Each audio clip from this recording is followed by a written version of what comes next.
Você já passou pela experiência de algum dia ter pensado no passado e descoberto que passara por perigos que você na hora não percebeu?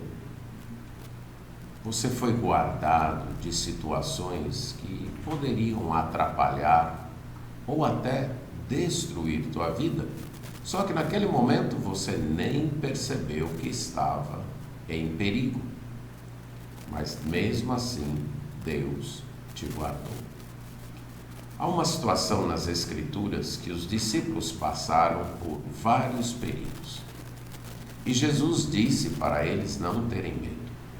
Mas um dos perigos que eles haviam passado naquela situação, eles nem tinham percebido que era um grande perigo para a vida deles. O texto está relatado em Mateus, capítulo 14, dos versos 22 a 27, e também no Evangelho de Marcos e no Evangelho de João.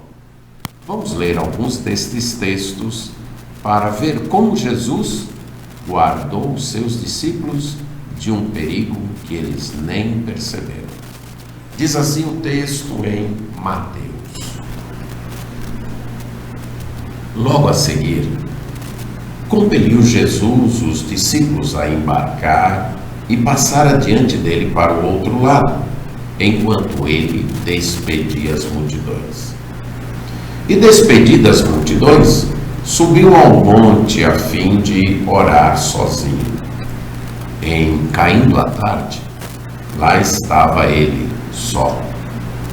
Entretanto, o barco já estava longe, a muitos estádios da terra, açoitado pelas ondas, porque o vento era contrário.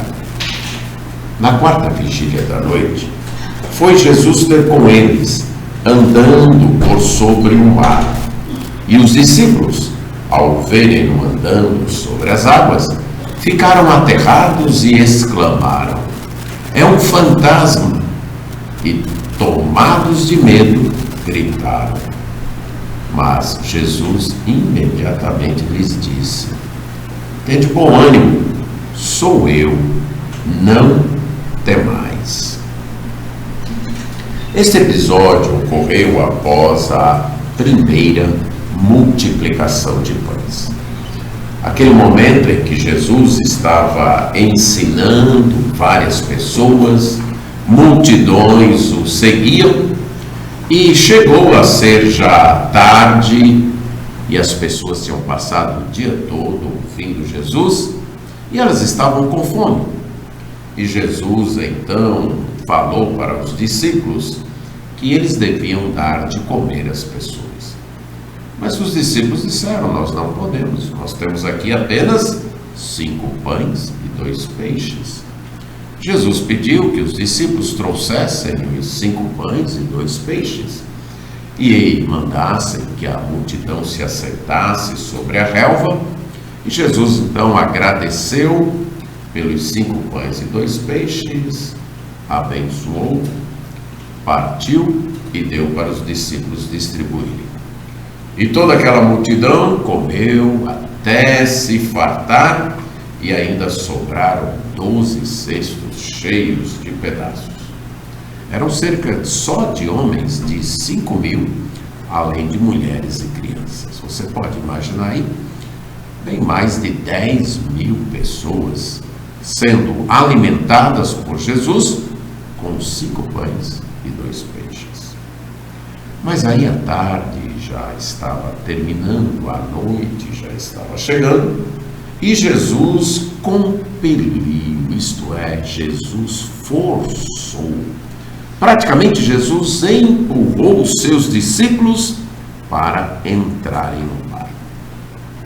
É dito que logo a seguir, ou imediatamente, Jesus fez com que os discípulos entrassem no barco, enquanto ele sozinho despedia as multidões. Há 2 razões para Jesus ter feito isto. A primeira delas nos é dita lá em João, no Evangelho de João, no mesmo que narra o mesmo episódio. no capítulo 6, no verso 15, que diz assim: Sabendo, pois, Jesus que estavam para vir, com o propósito de arrebatá-lo para o proclamarem rei, retirou-se novamente sozinho para o monte. Aqui o Evangelho de João nos diz que após a multidão ver aquele milagre com 5 pães e 2 peixes, Jesus alimentar aquelas mais de 10 mil pessoas, eles chegaram à conclusão de que Jesus era o profeta prometido. Aquele profeta que desde o Antigo Testamento havia sido anunciado. O profeta que viria para trazer o reino de Deus. O Messias, o ungido, prometido, que restauraria para os judeus, os que crescem em Deus, os judeus que confiassem em Deus, o reino de Deus. Havia uma promessa no Antigo Testamento de que um dia Deus restauraria toda a criação. Ele faria isso através de um descendente de Abraão. Depois ele disse que esse descendente de Abraão seria da tribo de Judá e seria um filho de Davi, da dinastia davídica, um rei descendente de Davi. E que através deste rei, Deus então traria de volta o reino dele a este mundo. Naquela época, aquelas pessoas ali da Galiléia e da Judéia tinham uma forte esperança da chegada deste rei e de que este rei expulsaria os inimigos de Israel e reinstalaria, restauraria o reino davídico, traria de volta aqueles tempos prósperos da época do rei Salomão. Este rei então purificaria o templo dos sacerdotes corruptos, traria a adoração verdadeira, eliminaria os inimigos de Israel e todos poderiam viver em paz e com prosperidade em sua própria terra. Há mais de 400 anos, ou melhor, há mais de 500 anos, que os israelitas não viviam sua independência com tranquilidade, paz e prosperidade. Então eles nutriam esta forte esperança. Quando então eles presenciam aquele milagre, eles concluem: este deve ser o profeta prometido, esse deve ser o Messias. E logo querem tomá-lo e levá-lo para se tornar rei, para o proclamarem o seu rei. Jesus, sabendo disso, imediatamente obriga os discípulos a tomarem um barco e ele vai ao monte sozinho para orar. Por que Jesus faz isso? Não era o momento de Jesus ser proclamado rei. Jesus veio como o rei do reino de Deus, como aquele que vai restaurar todas as coisas. Mas em sua primeira vinda, ele veio para resolver o problema do nosso pecado, para expiar o pecado do povo de Deus, expiar o pecado daqueles que creem em Deus. Ele chegou naquela sua primeira vinda para ser o servo do Senhor. Ele sabia que antes do trono teria que haver uma cruz, e que antes da coroa real teria que haver uma coroa de espinhos. Ele teria que proclamar a necessidade de arrependimento, de mudança de vida e pagar pelo pecado do seu povo. Então não era o momento dele ser proclamado rei. E ele temia que os seus discípulos, então, também levados pelo entusiasmo da multidão, acompanhassem a multidão em querer tornar Jesus rei. Até porque os seus discípulos o seguiam porque acreditavam que ele era o Messias. Estavam a caminho de Jerusalém esperando que chegaria o momento em que de alguma maneira Jesus instalaria o rei. E se a multidão chegasse com proclamações, com brados, para fazerem de Jesus rei, os discípulos com certeza acompanhariam. Até porque até então os discípulos não sabiam que o Messias, que era Jesus, precisava ser morto, ser preso, ser julgado, ser morto e ressuscitar. Somente a partir do capítulo 16 de Mateus é que Jesus vai orientar os discípulos a este respeito, e de fato eles só vão entender isso depois da ressurreição.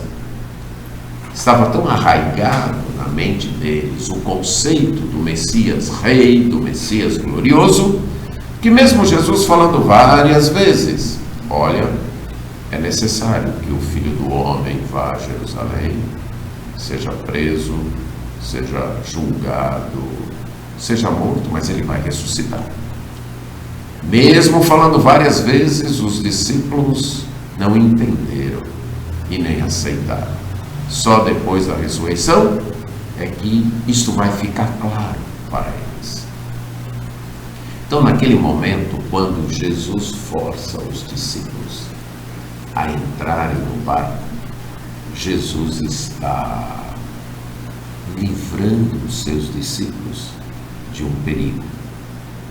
perigo de uma falsa crença, um perigo de um falso entusiasmo, o perigo de seguir o plano dos homens e não o plano de Deus, o perigo de seguir a onda da multidão, o entusiasmo da multidão e não do plano de Deus. Jesus sabia que não era hora. Por isso, era preciso guardar os discípulos de seguirem pelo plano errado, pelo caminho errado. Interessante que os discípulos foram empurrados, praticamente obrigados por Jesus a tomar aquele barco e enfrentaram uma grande tempestade. Mas aquele caminho de noite, no escuro, no meio do mar da Galileia, enfrentando uma grande tempestade, era o meio que Jesus estava usando de livrá-los de um perigo maior, o perigo de acompanharem o mundo, de acompanharem a multidão, de seguirem os conceitos do mundo e não o plano de Deus. Algumas vezes, mesmo fazendo a vontade de Deus, nós ficamos em situações difíceis, em situações complicadas. Seguindo o plano de Deus, obedecendo às ordens de Jesus, nós vamos para o meio da tempestade, para o mar, à noite e turbulento. Ficamos no escuro, em meio ao vento, remando, e parece que não saímos do canto. Não é preciso desespero nestas horas. Não é preciso deixar o pânico dominar o nosso coração. Se entramos no barco por ordem de Jesus, se entramos na tempestade por ordem de Jesus, não há o que temer. É sossegar o coração. Talvez nós não entendamos por que Jesus permitiu ou até nos empurrou para aquela situação. Mas Jesus tem seus motivos. Ele está nos livrando de algo pior. Ele está nos livrando de uma situação que seria mais desastrosa, mais perigosa, mais danosa para a nossa vida. Continue no barco, orando e remando. Jesus sabe o que faz. Jesus vê o que a gente não vê. Jesus percebe os perigos que nós não percebemos, e Ele nos livra destes perigos. Mas havia um segundo motivo para Jesus ter colocado os discípulos naquela situação. Jesus queria um tempo para ficar sozinho com Deus. Diz que depois que Ele colocou os discípulos no barco, despediu as multidões, Ele se afastou, Ele subiu ao monte a fim de orar sozinho, e quando a noite chegou, lá estava Ele só, orando. Algumas vezes nós nos empolgamos demais com os movimentos da vida, com as atividades. As coisas estão dando tão certo. O pão está sendo multiplicado, o peixe, multidões estão sendo alimentadas. As pessoas estão gostando de nós, estão achando que nós somos o máximo. Se estivéssemos na mesma situação, talvez até também elas nos quisessem proclamar rei. Nestas horas há um perigo rondando. A aclamação popular é agradável, satisfaz o nosso ego, mas pode nos guiar para caminhos que não são os de Deus. É preciso se afastar e orar. É preciso buscar a Deus para ter a perspectiva correta, para ver a vida não do jeito que a multidão vê, mas do jeito que Deus vê. Jesus não queria sair do compasso do Pai. Jesus não queria deixar de seguir a agenda do Pai. Jesus queria esperar a hora do Pai. E por isso Ele se afastou, para ficar só com o Pai, orando. Momentos de sucesso são momentos agradáveis, mas são momentos perigosos. Escondem armadilhas que nós não percebemos. Faz-se necessário que a gente se afaste um pouco do sucesso. Deixe de beber nessa taça inebriante e sozinhos busquemos a Deus. Sozinhos estejamos diante do Pai. É interessante que as maiores pressões vêm talvez dos mais próximos, daqueles que nos admiram. Nem tanto vêm dos inimigos, dos que estão contra nós, mas sim daqueles que estão nos aplaudindo, que querem de nós alguma coisa que vai satisfazê-los, que vai de encontro às expectativas deles, que vai satisfazer o que eles esperam, mas não é o que Deus espera. Então, quando estas pessoas próximas a nós, que nos admiram, que nos aplaudem, estiverem nos levando, ou nos convidando, ou tentando nos colocar em algum lugar, é hora de dar um tempo e buscar Deus, para saber se esta é, de fato, a vontade de Deus. Se é isso que Deus quer para a nossa vida. E não se trata apenas de uma armadilha que irá nos afastar daquilo que é de Deus para nós. Os discípulos precisavam aprender que é necessário tempo a sós com Deus. Os discípulos precisavam aprender que a vida é feita de sucessos, de momentos agradáveis, de um dia como se fosse um grande piquenique, ouvindo os ensinos de Jesus, vendo um grande milagre, mas que também é feito de noites escuras, tempestuosas. Esta vida é assim. Então é agradável estar com a multidão, lhes ensinando, lhes servindo, recebendo o seu carinho, mas também é necessário ter tempos sozinhos com Deus, tempos para ouvir Deus e para seguir a Deus. Devemos lembrar que a vida é feita de dias ensolarados e também de noites escuras e tempestuosas. E por isso precisamos de Deus. Nós ainda vamos continuar nesse texto, mas hoje eu quero destacar essas duas verdades. Quando estiver no meio da tempestade, obedecendo à vontade de Deus, não tenha medo. Talvez você não entenda porque Jesus fez você entrar nesse barco, mas Ele sabe por quê. E provavelmente foi para te livrar de um outro perigo bem pior, bem mais danoso. Foi para te livrar de seguir a multidão, de seguir o mundo e se perder, deixando de lado a vontade de Deus. E o segundo destaque é: lembre-se, nestas horas é preciso continuar remando e buscar a Deus em oração. Em momentos de sucesso, em momentos de muita atividade, não deixe de orar, não deixe de ter o seu tempo a sós com Deus. É isso que nos livra do medo. Amém.